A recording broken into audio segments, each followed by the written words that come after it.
Welcome to another episode of Christopher Winn's I Never Knew That, opening a door onto a world of knowledge, adventure and surprise, as we travel around Britain and Ireland in search of entertaining stories and fascinating facts that will make you want to exclaim again and again, I never knew that.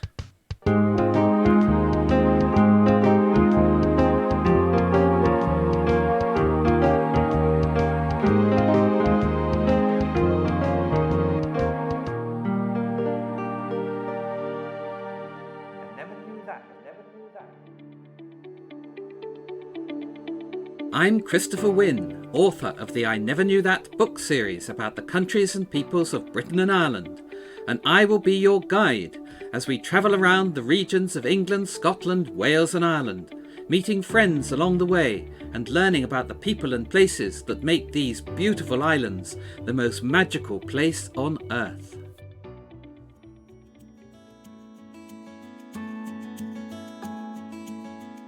In this episode, we explore England's West Country, taking in a handsome village in Dorset, resting place of a farmer whose enterprise and whose wife helped save millions of lives. The Devon landscape, beloved of a Hollywood legend. The most perfect combination of sculpture and scenery you will ever find in Cornwall. An enchanted Somerset combe that inspired great poetry and the computer age, and an ancient temple in Wiltshire, restored with marmalade. Stop 1. The grave of Benjamin Jesty, Worth-Matravers, Dorset.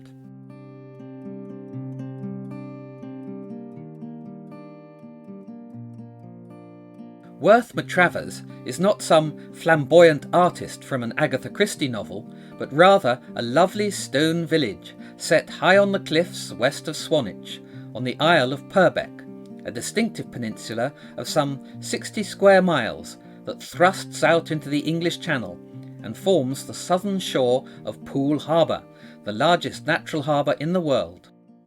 After Sydney Harbour. Probably.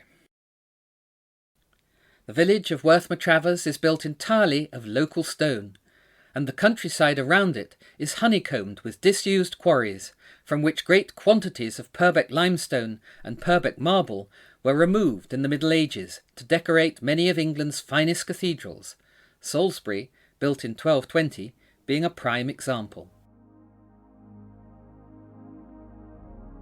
Worth could be said to be Purbeck's show village, and it contains all the elements that an English village should. Rose-covered cottages, a village pond with ducks, a pub where you are served through a hatch, and a Norman church. The church, dedicated to the original Santa Claus, St. Nicholas of Myra, is one of the oldest churches in Dorset, and is a most pleasing affair, with its Norman tower, Saxon doorway and boldly chevroned Norman chancel arch. However, it is a pair of gravestones standing in a prominent position in the churchyard that we have come to see, for here lie farmer Benjamin Jesty and his wife Elizabeth. The inscription on Benjamin's headstone explains everything.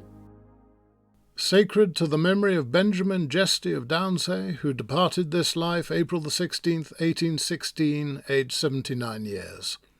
He was born at Yetminster in this county, and was an upright, honest man, particularly noted for having been the first person known that introduced the cowpox by inoculation, and who, from his great strength of mind, made the experiment from the cow on his wife and 2 sons in the year 1774.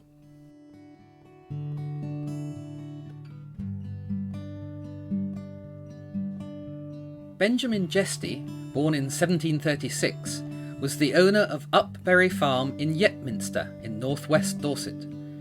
In 1774, saddened by the deaths of a number of neighbours and friends lost in a particularly virulent outbreak of smallpox, Jesty was determined to find a way to protect his family from the awful scourge. He had noticed that his 2 dairymaids, both of whom had suffered a mild bout of cowpox from handling infected cows, seemed immune from the smallpox, despite the fact that they were nursing family members at home who had the highly contagious disease. From this, he concluded that cowpox would seem to give immunity from smallpox, and so he decided to give his wife and 2 sons a dose of the cowpox. Working in an open field, he took some pus from an infected cow, and using the point of a knitting needle, scratched his wife's arm and injected the pus, thus performing the world's first vaccination. The term vaccination being derived from the Latin word for cow, vacca. Jesty then repeated the procedure with his 2 sons. All 3 of the vaccinated suffered from cowpox for a few days, his wife quite badly, but they all recovered, and, here's the point, they did not catch smallpox. Indeed, Elizabeth Jesty lived to be a sprightly 84 years old. In 1797, the Jestys moved to Downshay Manor Farm in Worth Matravers, where they lived the rest of their lives. And over the next few years, under the watchful eye of Farmer Jesty, many of the villagers were vaccinated by the local doctor. Jesty had never publicised his findings, thus leaving the field clear for Edward Jenner to claim the first vaccination in 1796, some 20 years after Jesty's exploits. However, news of Jesty's earlier handiwork eventually got out, and in 1805 he was invited to the offices of the original Vaccine Pock Institution in London, where he was recognised as the originator of the vaccination, and commemorated in a specially commissioned portrait, which now hangs in the headquarters of the Wellcome Trust. While the invention of the vaccination has undoubtedly saved millions of lives across the world, and Farmer Jesty indeed fully merits his place in history, it seems to me that the real hero of the story is his wife Elizabeth. It is one thing to be the first person to administer a vaccination, another thing entirely to be the first person in the world to have cowpus injected into your arm with a knitting needle. I'm pretty sure most people would have kicked. Courageous Elizabeth Jesty, however, as far as we know, made no fuss, and surely deserves our admiration and acclaim.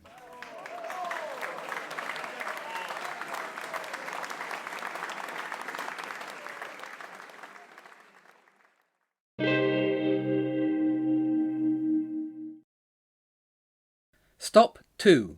Haytor Rocks, Dartmoor, Devon.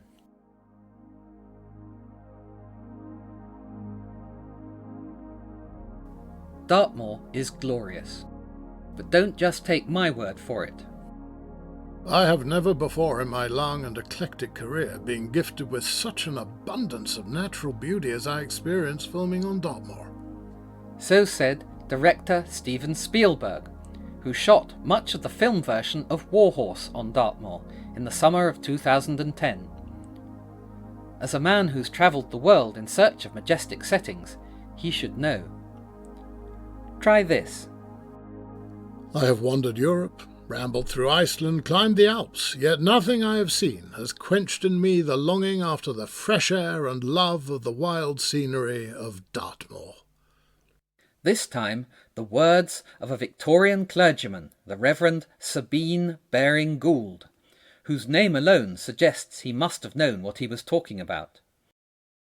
He was a hymn writer, incidentally, perhaps best remembered for writing the words of that robust anthem of the church militant, Onward Christian Soldiers. Onward Christian soldiers, marching and to war, with the cross of heaven, pouring on before. Music by Arthur Sullivan, and the sort of hymn that sits rather well with the stirring grandeur of Dartmoor.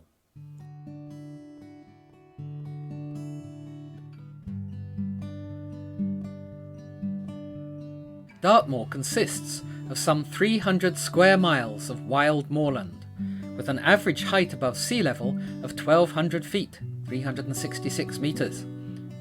It is the highest region in southern England, and the largest area of granite in the whole of Britain. Occasionally, the granite breaks through, forming fantastically shaped outcrops of rock called tors. By their very nature, tors are high points that command wide views, and my favourite tor of them all is Hay Tor, a distinctive landmark on the eastern edge of Dartmoor. There are two bare peaks that make up Hay Tor Rocks. Both can be climbed by the more adventurous visitor, equipped with sturdy boots and a head for heights, but I find the more rounded southeastern peak a bit more of a challenge, particularly if wet and slippery. There are some worn steps cut into the rock on the lower section, and so one starts off with confidence, until the steps are suddenly interrupted by an alarmingly deep fissure.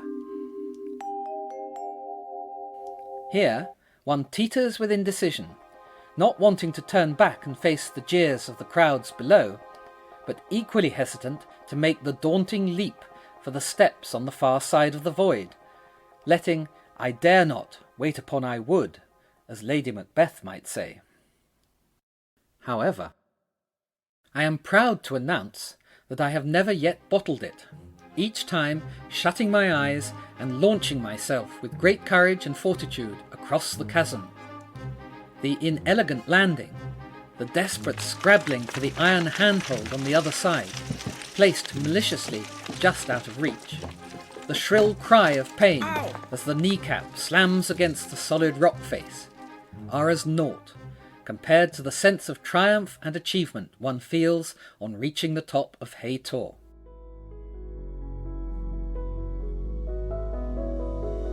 The reward is the sensational view of Dartmoor, swathed in green and gold and dotted with rocky outcrops, of the rounded red earth hills of South Devon undulating into the far away, and the wide, glistening estuary of the River Tyn snaking silvery down to the distant sea.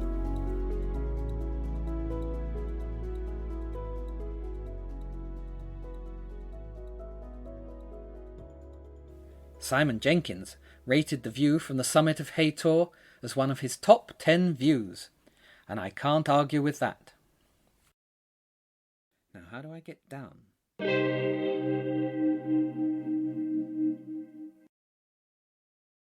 Stop 3. Barbara Hepworth Museum, St Ives, Cornwall.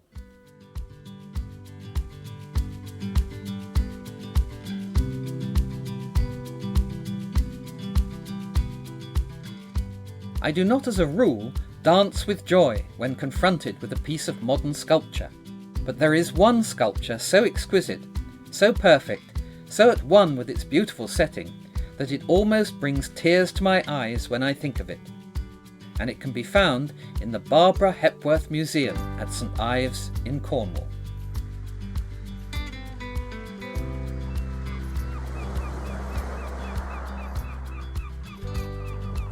The old part of this lovely fishing village lies sandwiched on a rocky headland between two wide sandy beaches, and having no room to expand, has retained the colourful maze of narrow cobbled streets lined with gaily painted cottages, which, along with the sea air and the special quality of the Cornish light, has drawn artists to the area since artists have existed.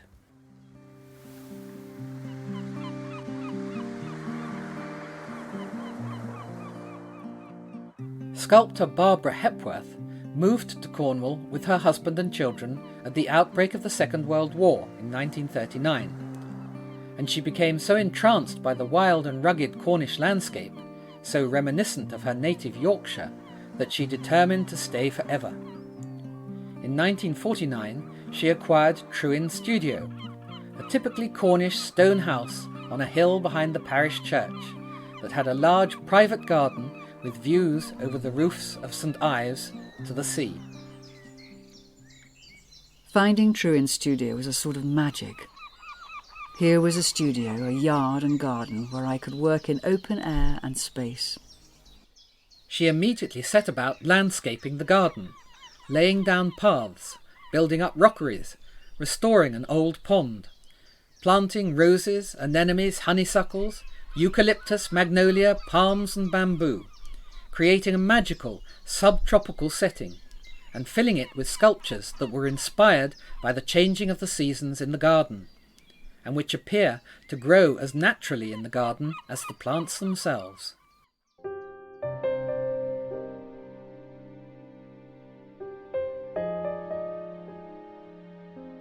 Barbara Hepworth died in a fire at Trewin in 1975, and the garden and the sculptures are now in the care of the Tate Gallery in St Ives. They have left it all as Barbara Hepworth designed it, and there is no lovelier small garden anywhere.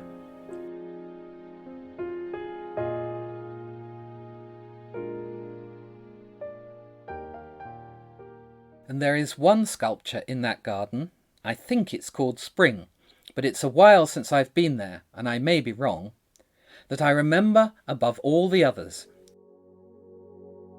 It's an egg-shaped bronze, cut through with a deeply recessed oval-shaped opening, crisscrossed with strings. It is so positioned, at least it was when I visited, that when you bend down and look through it, the oval opening frames a view of the town and the sparkling blue sea beyond, so sublime that even I, a cold and unemotional man, could not stop myself gasping in wonder.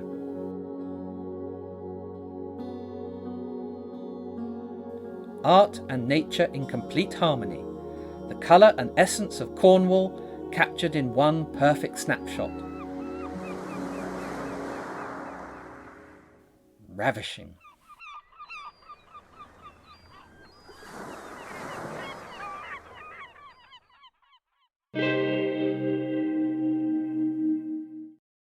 Stop 4. Culburn, Somerset. And here were forests ancient as the hills, enfolding sunny spots of greenery. But oh, that deep romantic chasm which slanted down the green hill athwart a cedarn cover. A savage place, as holy and enchanted as e'er beneath a waning moon was haunted by woman wailing for her demon lover.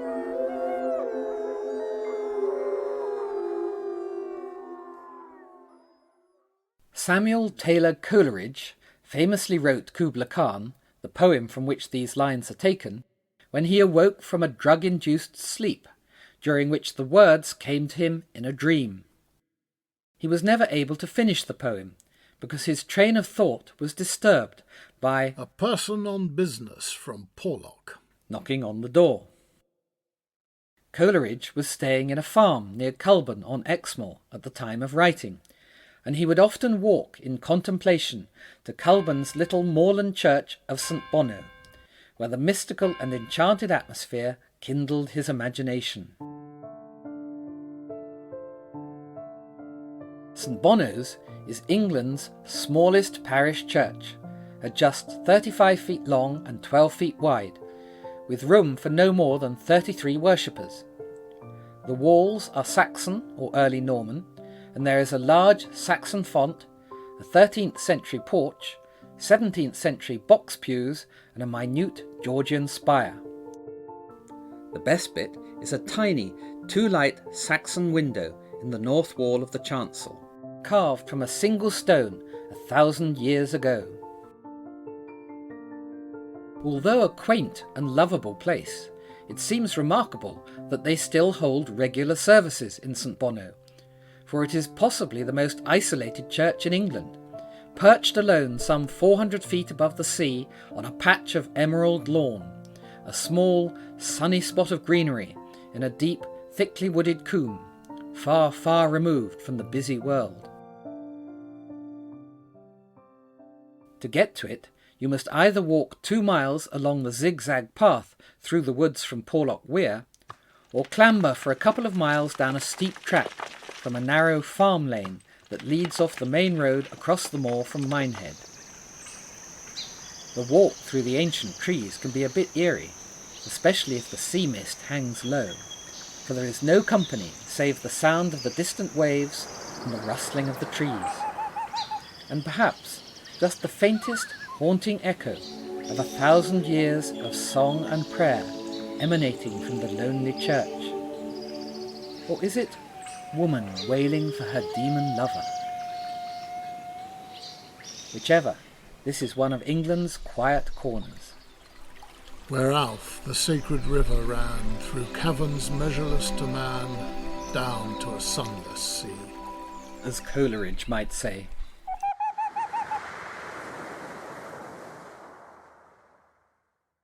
But this is not the end of the story of Culben, for this remote and ancient place, so peaceful and unassuming, so far removed from the bustle and industry of the 21st century, not only inspired one of the greatest poems of all time, but also one of the greatest inventions of all time, the invention that created the world we live in today.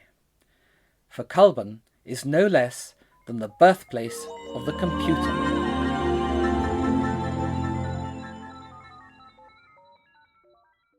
Now, before you get knocked down by a feather, let me explain.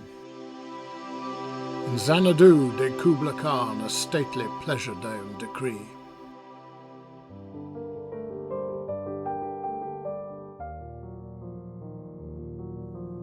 Lost in the woods surrounding the little church of St. Bono are the ruins of a large house called Ashley Combe, built in 1799 as a hunting lodge.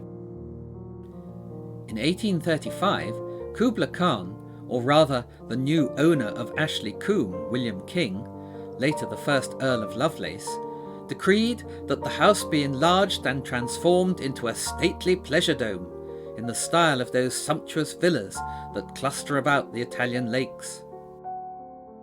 He desired a holiday home for his new wife Ada, daughter of Coleridge's friend and fellow poet Lord Byron, who incidentally was the man who encouraged Coleridge to publish Kubla Khan in the first place. No expense was spared. Tunnels were built into the hillside so that tradesmen could approach the house without being seen. The path from Porlock Weir passes through a couple of them, and there were steps made leading down to the sea, where a bathhouse was built into the cliff, from which Ada could bathe in private.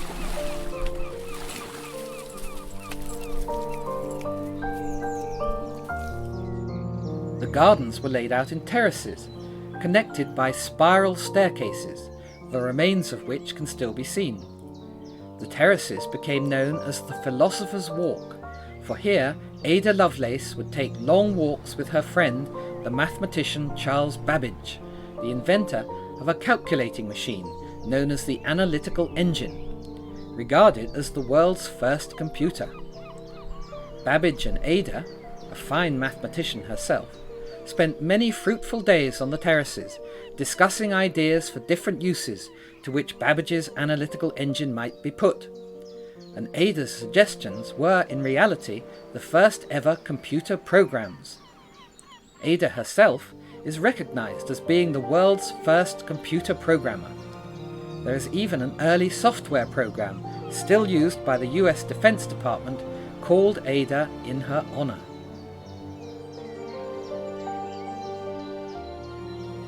So there we have it. The computer age began on the terraced gardens of Ashley Combe House, above St. Bono's Church in Culben on Exmoor. I bet even Samuel Taylor Coleridge would not have dreamed of that, however high on opium.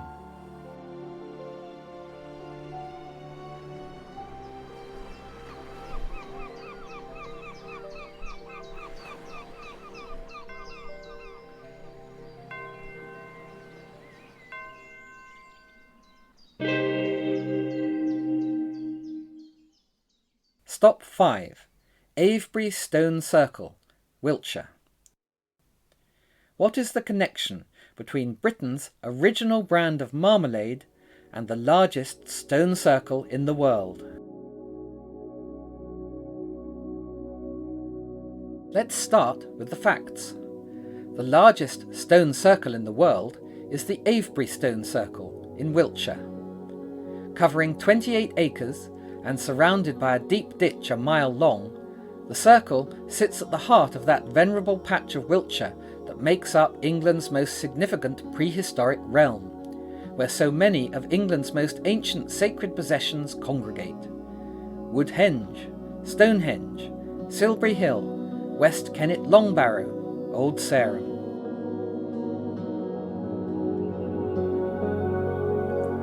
All around, in fields of sheep, our earliest ancestors lie sleeping beneath grassy mounds.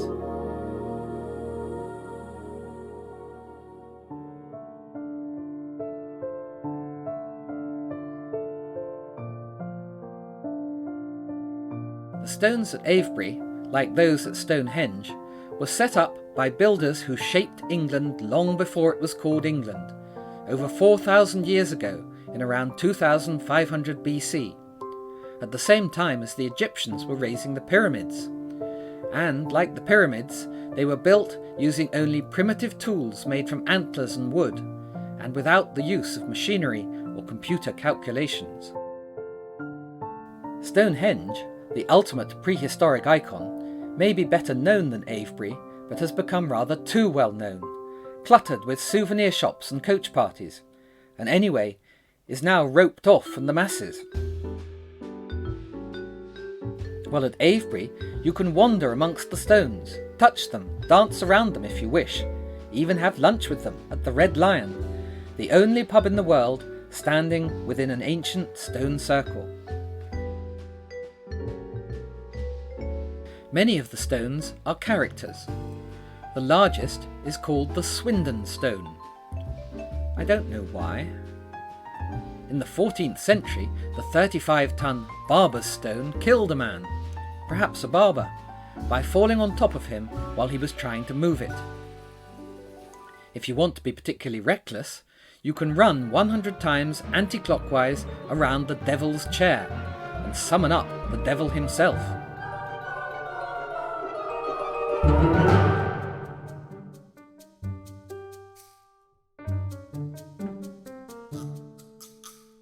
The Diamond Stone apparently crosses the road at midnight by itself. Indeed, many coming out of the Red Lion after closing time claim to have witnessed it.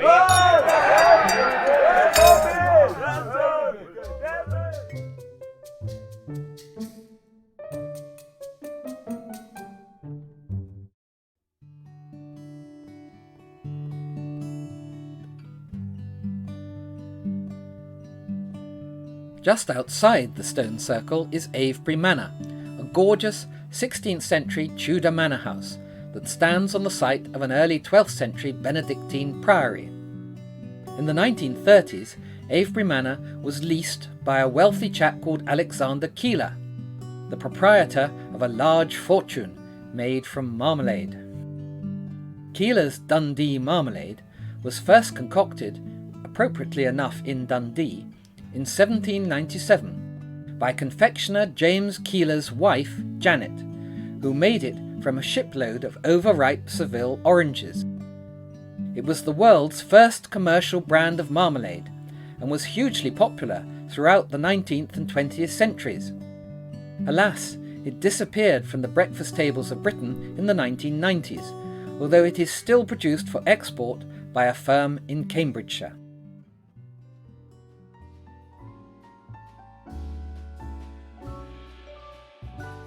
Anyway, Alexander Keeler was a keen archaeologist, and he used the fortune his family had made from Dundee marmalade to excavate, reconstruct and conserve the stone circle at Avebury. The Alexander Keeler Museum, housed in the manor house stables, tells the story.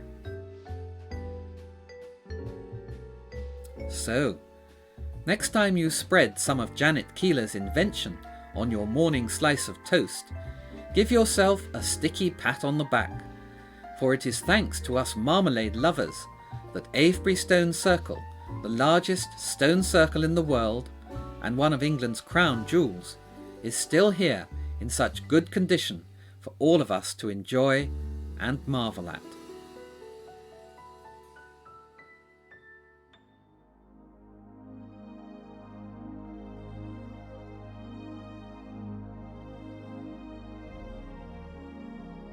Well, that concludes our tour of England's West Country. In the next episode we visit the South Midlands, taking in the birthplace of English song in Berkshire, Heaven on Earth in Oxfordshire, a country churchyard in Buckinghamshire where we have all the time in the world, the launch site in Middlesex for the first balloon flight over England, and the exact spot in Hertfordshire where a young man made a momentous decision that changed the world for good. This has been an I Never Knew That production, brought to you by Christopher Winn and guest stars Rupert Van Sittert and Emma Van Sittert. Find out more at Christopher Winn's INeverKnewThat.com and check out the I Never Knew That books, available online and at all good bookshops. Thanks for listening. If you have enjoyed this podcast, please rate and review, and join me again next time to discover more tales that will make you want to exclaim again and again, I never knew that. I